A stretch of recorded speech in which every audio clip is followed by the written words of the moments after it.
Major support for Out to Lunch is provided by the law firm of Jones Walker, established in 1937 with over 375 attorneys in offices throughout the U.S., providing a comprehensive range of services to a local, national, and international client base. JonesWalker.com. And by Hancock Whitney. Hancock Whitney is here for families, here for businesses, here for communities during this challenging time. Visit HancockWhitney.com/COVID-19 for the latest.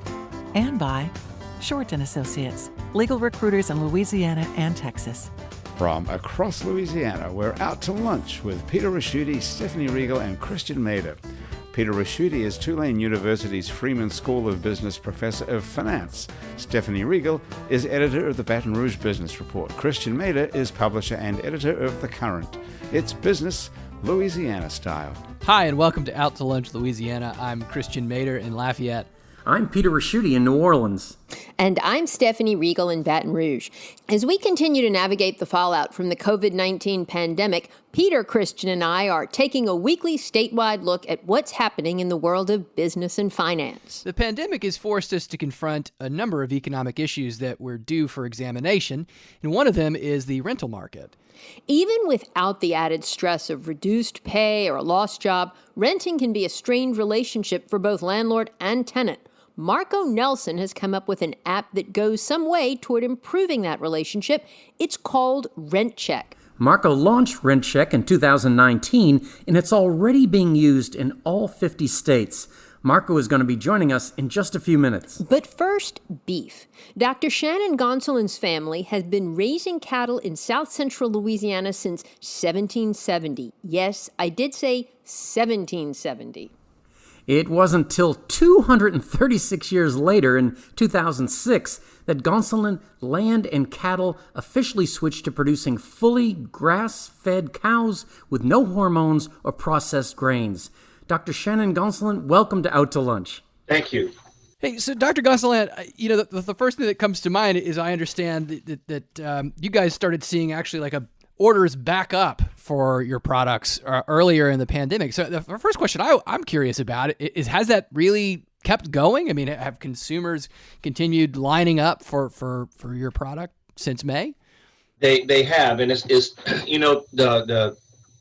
the I guess the mindset whenever things first kicked off in February and March, what ended up happening is that a lot of the large processors that produce a lot of the beef in the United States started getting these COVID positive employees.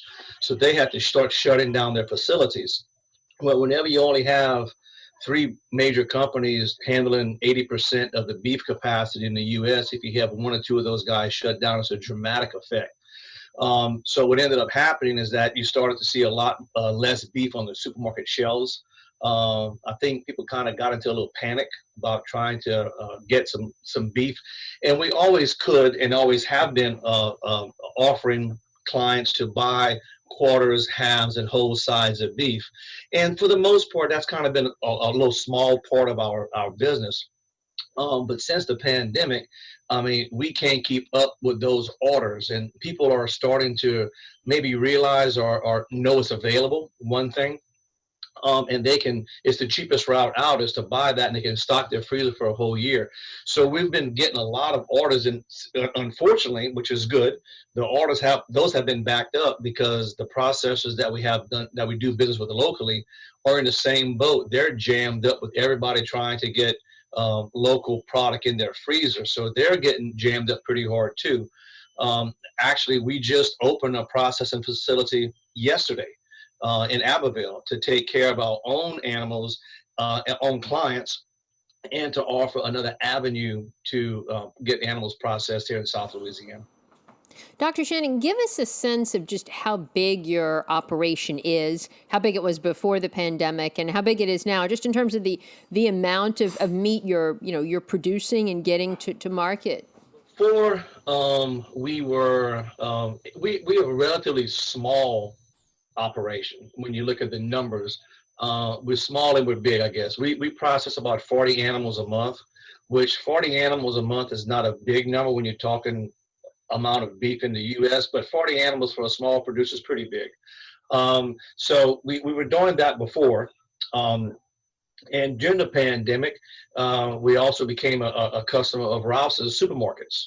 So that also added another, I guess, strain on an already strained system to produce ground beef for Rouse's in the pandemic when we were trying to produce ground beef for everything else and beef cuts for everyone else. We haven't expanded anything just yet, because other than the processing facility that we opened yesterday, because we don't want to expand too quick. We want to be able to. There's plenty enough beef for people to get. So the shortage and the problem is not the cattle, is the processing facilities, and is getting that end product to the consumer right now that's bottlenecked. So we didn't expand anything because we have plenty of cattle in the pipeline. We're just kind of waiting to see how things are going to fall out over the next few months, as far as, are we still going to see this high rise of clients wanting to fill their freezers with quarters, halves, and wholes? And if they do, that's great. We can accompany that. We can take care of that. We're just not sure if that's going to continue, or if that was panic driven, or for what reason, you know.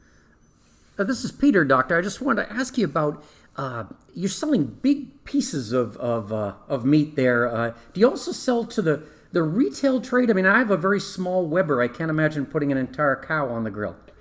We do. So we sell at the farmers markets in Lafayette, Baton Rouge, and New Orleans, which we have our product completely vacuum packed in individual cuts. So you can buy steaks, you can buy ground meat, you can buy whatever you want, and we do custom processing. So if somebody wants to call and get a whole cow grounded up, we can do that.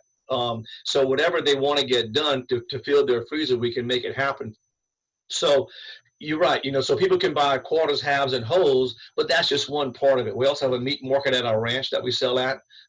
We also sell, again, at the Rouse's markets. Not all of them, but about 26 of them at this point. And we sell to several restaurants in New Orleans and Lafayette that, unfortunately, those guys got hammered so hard with all this pandemic. I mean, they're not sure which way's up, which is unfortunate, because, you hate to see that happen. So we're just waiting for those orders to start trickling back in. So we can sell either you a whole cow or one T-bone, however you want it. So, Dr. Shen, I mean, something that caught my attention is you're saying that, the processing plant was really the bottleneck. So you guys have opened a processing facility. Clearly, you're, keeping an eye out for whether the trends that you've been experiencing are something that will sustain for the long term, in terms of figuring out how much to scale up what you do, right? So I am curious, though, what happens if the demand doesn't play out, right? Like the moves that you've made to meet the demand in whatever way that you can. How do you scale back? We've heard horror stories, of course, of businesses that have scaled up and then found, okay, well, this situation is no longer what we anticipated, and that could be problematic. Correct. And that's one thing we didn't want to do, is jump into a brand new facility thinking that this COVID response and this COVID buying is going to be the norm. We don't know.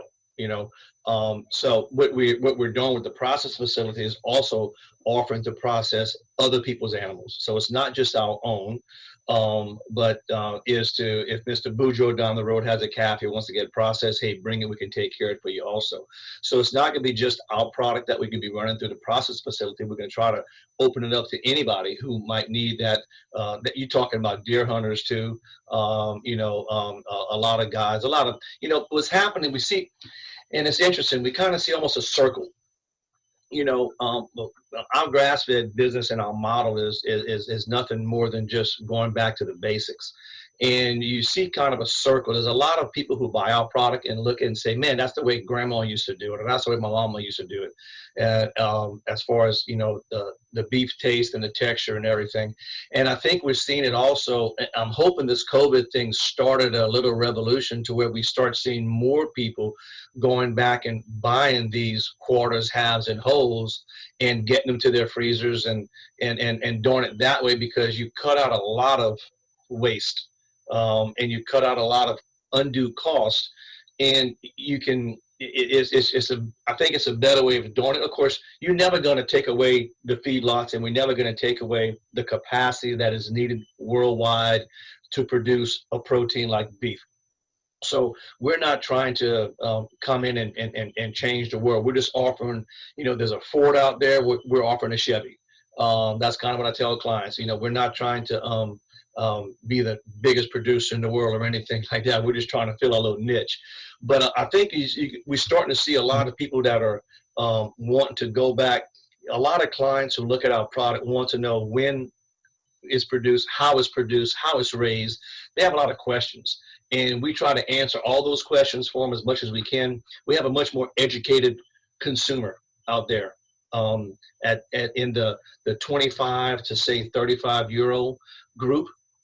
We have that range that wants to know how that animal was handled, how it was processed, was it humanely treated. There's a lot more questions that are out there with the consumer, and we can answer all those. We have clients come out there and pick their own animal if they want to. Now, some do, some don't, but we can have it to that process to where we can have that in your freezer within 7 to 10 days, which nobody else can do as far as the large processors go. It's just too much of a transportation nightmare. So anyway, we have a little niche market, and I think what's happening is that we're going to see, I'm hoping that because this COVID thing pushed people to start buying their own beef in large amounts, that they're going to continue. Now, again, if that's going to continue, I'm not sure. And now you're also a vet, right? So how does that work? And so you have a slaughterhouse and a vet practice. Any incongruities there, or do any of your customers have a problem?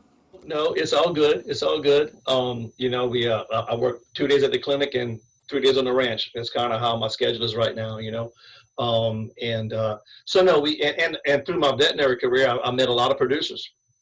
And a lot of those guys we buy beef from, because we can't handle, our herd is about 150 mama cows, which we're not very big. So we also go out to other producers and try to contract their calves from them. So they'll raise the calves for us under our guidelines, and we sign a contract with them, and then we pick up those animals to feed the pipeline. And that's something that needs to be done, especially if we start to increase any numbers. We're going to have to lean on those guys too, and get animals in the pipeline to make this thing continue to move forward. And Doctor, the last question I wanted to ask you was the fact that you switched over to this grass-fed model in 2006, and that was before people really started talking about this. Where did it come from? Well, we always produce calves at our ranch, and to be honest, it was always pretty much a tax write-off or something like that. And, I look back and I said, I'm a veterinarian, and if I can't produce an animal that's not a tax write-off, then there's something wrong.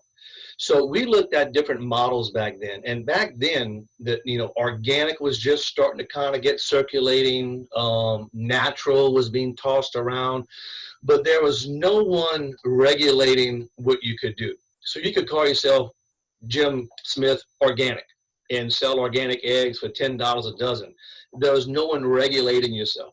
Well, in 2006, the American Grass-Fed Association had a third-party verification. You cannot join their organization unless they sent a veterinarian down for 2 days to our ranch to go over our complete program to make sure that we're doing what we said we were doing. That was the only organization who was doing any kind of regulating the membership. And we thought that was a great marketing tool, because it's not just us saying what we're doing, it's somebody else verifying it. And the grass-fed model is not that different. We still vaccinate. We still do all the herd health policies that we do.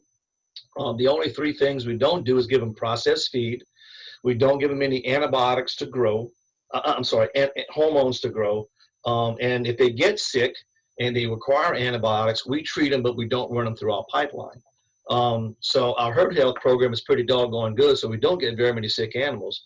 And so it's not rocket science or something to do. It's actually a pretty easy, it was an easy transition for us to do that, I'm saying. And so that's kind of why we did it, and so far it's been doing great for us. Dr. Shannon, thank you so much. Dr. Shannon Gonsolin is the owner of Gonsolin Land and Cattle, Bayou Teche Veterinary Clinic, and Atchafalaya Animal Hospital. Dr. Shannon, thanks again so much for joining us on Out to Lunch Louisiana. Thank you. You're listening to Out to Lunch Louisiana with Stephanie Riegel in Baton Rouge, Christian Mader in Lafayette, and I'm Peter Raschuti in New Orleans.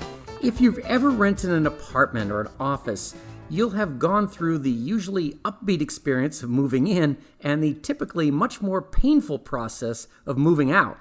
Yeah, the painful part of moving out is usually the argument over the security deposit. The tenant wants the total security deposit back. The landlord won't give it back because there's a hole in the wall. I'm sure you've been through something similar to this as either a tenant or a landlord. Marco Nelson has created an app called RentCheck that helps take the strain and pain out of the landlord-tenant relationship by standardizing the move-in and move-out process. The RentCheck app walks you through a series of steps that documents and records a tenant's move-in and move-out. Both the tenant and landlord have a set of time-stamped photos that they sign off on, and that simply and efficiently does away with all those ugly disagreements. Marco, such a great product, such a great idea. Welcome to Out to Lunch. How you doing? Thanks for having me. Marco, RentCheck has only been up and running since 2019, but it's already being used in all 50 states, including Hawaii and Alaska, as well as in Canada and Australia. You have 6 full-time employees, and you recently raised some investment capital. You're really onto something here, so what happens now? Do you sit back and watch people download the app and get rich, or do you have to keep working on it to fend off the competition? What does the day-to-day of being a successful app developer look like these days? Yeah, thanks. I mean, it's never ending. You know, this initial inspection piece is really just the starting point that we thought was the platform that would bridge the gap between renters and the property managers, and was the start of the data collection, so then we could do a lot more things in the future to make the entire rental process a better experience and transparent for all people that are involved. So a lot of, making sure our system can grow and handle the growth that we're seeing, and then also talking to customers, getting feedback, and continuing to develop the product to ensure that we're building towards the long-term future that we want as a company. So walk us a little bit through how this actually works. I mean, is it you set up the app so that tenants and landlords can basically have like a single point of data to work from? But I mean, how do we get the photos taken? How do we make sure that we're properly cataloging all the wear and tear that exists in a rental property? Yeah, great question, and it kind of relates to the growth we've seen during this environment. The way it works, say you're a property manager, we're selling to property management companies right now. If they have a renter that's moving in, say on Friday, they simply go into our dashboard, set up the property. Setting up a property is simply the address, the types of rooms that are included in that property, whether it's a kitchen, has a laundry room. We kind of collect all that information up front, and then they simply set a due date of when the tenant's moving in and enter in their email address, and then we as a company handle the rest. We notify the resident with emails and notifications saying, hey, you're moving into such and such property. Your landlord wants you to use RentCheck to perform your move-in inspection. And then when the renter signs up, that inspection's preloaded in the app, and we guide them step by step through the property, telling them exactly what to take photos of, how to take those photos, and then ask them questions about that specific object they took a photo of. Say it's the front of a fridge. We'll ask them, are there dents in the fridge? Rate the condition, do the lights work, etc. They document the entire property, and then all of those photos they sign off on are uploaded to the cloud, and the landlord gets a notification once it's complete, can review it and say, okay, we both agree that this is what it looks like at move in. If it's left this way at move out, you'll get all of your deposit back. And then they follow the same process at move out, and we compare the photos and show what may have changed during the rental period, and what deductions may need to be taken, if any. Who pays for this? Is it a free app for the tenant, or do the landlords or the real estate companies have to buy it? And how do you get paid? Yeah, so right now we make money by charging the property management companies, landlords, property management companies that are using our platform. So essentially they pay us a monthly fee, and then they send out the requests to all of their tenants, or even their maintenance personnel who may be doing some of these inspections, because we offer move in, move out inspections, periodic inspections, annual inspections, and then a turn inspection, which essentially is to document a property to make sure it's ready for the next tenant to move in. Marco, this sounds like one of those great ideas that is developed because of an unpleasant personal experience. Is that what happened to you?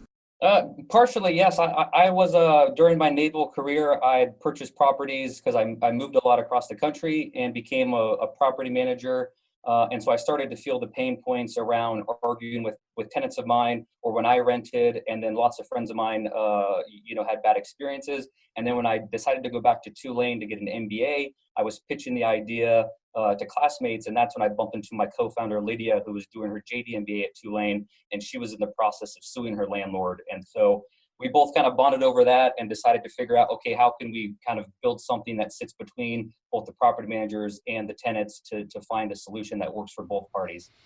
So Marco, I mean, this makes a lot of sense to me. I mean, I've been a renter, and I know what it's like to have your security deposit lifted from you. And at some point, right, there's this sort of impasse about like, hey, that was there or not. I mean, I wonder, I mean, in your experience, has this really eliminated that discussion? I mean, forgive me a feeling like it could be too good to be true, right? That there still has to be some measure that a landlord can find that's like, no, that paint chip was you. I mean, like, can you really cover an entire property such the landlord has no way of saying, hey, Christian, you damaged my house? Yeah, so we're not at the 100% solution yet, but 90% of most arguments can be settled very easily with photo evidence, whether it's a hole in the wall, a giant scrape on the floor, a dent in the front of the fridge. Most of these things are fairly obvious, and having a process and a set of data that goes along with that settles majority of the disputes. Now, there is a small percent, whether it's smells, if somebody has an animal on carpet, things like that, you're obviously going to need to send somebody in person to maybe check that. But the efficiencies that we bring and the trust that's built between the resident and the landlords, when in the past, a resident goes into a property having experienced lost their deposit before, they then treat the property in that way as if they're going to lose their deposit, right? And so when they come in and they're on the same page and have the trust from the beginning from their landlord, they're going to treat that property in a much better way because they know that the landlord wants to give them back their deposit. And so there's efficiencies, that are produced as a byproduct of using this that make it, even better scenario for both parties. Marco, are y'all the only ones doing this? I mean, is this a truly unique idea, or are there similar competitive apps out there? And if not, have you, do you have patents pending? Yeah, so when we started out, we were the only ones in the space that decided that we thought tenants should be part of the process. So there are, applications in this area in the past that allowed you to document a property, and it was essentially you paid a service and you had your own employees go and document properties. And they weren't really guided walkthroughs. You just kind of picked a room, took a bunch of photos, and that was that. And so what we brought that's new is, one, we thought, hey, tenants should be part of this process, and they should be guided through as if they had the property manager walking with them. And then the second piece, was that we wanted to tag all of this information so that it could be easily compared over time. Now, since COVID has hit, we've seen the competitors see our product as we've taken customers from them and try to copy some of the things we're doing. We do have patents on a lot of the new stuff that we implemented, and we kind of expect that we'll be able to grow quick enough and be ahead of the types of things we're going to introduce additionally to the product to stay ahead of the competition. And most of us are thinking of a landlord where the landlady has one piece of property on the other side of a double or whatever, but there are people that own hundreds of pieces of property. How do you deal with them as clients? It can't be really the same method. Yeah, it's a little bit different. And so, the rental market is fairly fragmented across the board. Half of the entire market is managed by small independent landlords or small property management companies, which kind of operate and think differently than the other half of the market, which is the larger kind of institutional property management companies. And so we've kind of, built our product in a way that we can onboard and self-serve the smaller property management companies and the individual landlords. We offer, you can sign up, use it on one property for free, and then as you add more properties, you have to start paying. And so we don't have to focus on them as much. We can kind of grow, and we can kind of focus on the target customers we're going after now, which are the property management companies that have, a couple hundred properties to a couple thousand properties at this stage, so that we can grow quickly as a company. So it comes down to marketing, and the smaller individual landlords tend to have to market to them a little bit more like consumers than B2B marketing. And so we're kind of working through that as we grow as a company. So, in the rental space right now, it's certainly around the pandemic, right? The big question that people have is, people keeping up with their rent, the sort of questions of, really financial stability. But what you do, I have to ask if there are sort of any really significant, challenges or changes or diversions that are related to doing this business in the COVID space. I mean, are you impacted by the fact that renters are waiting to pay their rent, or they're having to work this out, or does it really just kind of blow right by what y'all do? Yeah, so we've actually seen an increased a growth in adoption. We've been growing very quickly over the last couple months, and this is simply because property management is core to to providing roofs for people's heads, and inspections on properties is a core piece of that. Whether you're going to renew a lease, you're going to go do maintenance, and so with people not being able to send their property managers to properties to go do inspections, we've actually become a viable solution for them to say, hey, just send it. The resident can do it in their own time, feeling comfortable, stay contactless, and you still get a good digital picture of what that property looks like, and you can continue to do to do your business as a property management company, even during these constraints, or with cutting costs. You don't have to pay employees to go out and drive to all these properties. So we've actually kind of been benefited a little bit from it, and hope we can continue to do so. It's such a promising success story. I have to ask you, are there any like parallel sectors that you could grow into that you might be able to take an app like this and adapt it to some other type of contractual arrangement, or are you just hoping to sell this to some big company and cash out in a few years? No, we have a grand vision, me and my co-founder, of what we think the process around anytime you rent or pay money to use something else for a period of time, whether that's short-term rentals, whether that's cars, et cetera. There's a lot of pieces around that, and so we're really focused on how can we make a lot of these processes more transparent via documentation and standardizing a process. And so that's kind of what we're focused on. We're just kind of found this to be an area that was highly ignored in the past. And the way consumers, residents are changing and wanting to be more involved, we felt we could solve this problem and grow very quickly to, have an entry point as a business to then build to the grand vision down the road. That's Business 101. Find a problem and solve it. Marco Nelson is co-founder and CEO of RentCheck. Marco, thank you so much for joining us in Out to Lunch, Louisiana. Thanks for having me. And thank you for joining us for this edition of Out to Lunch, Louisiana. We edited these conversations to fit into the time slot here on your NPR station. You can hear longer versions of these conversations wherever you normally get your Out to Lunch podcast. If you're not an Out to Lunch podcast subscriber, search for Out to Lunch Baton Rouge, or Out to Lunch Acadiana on your podcast app.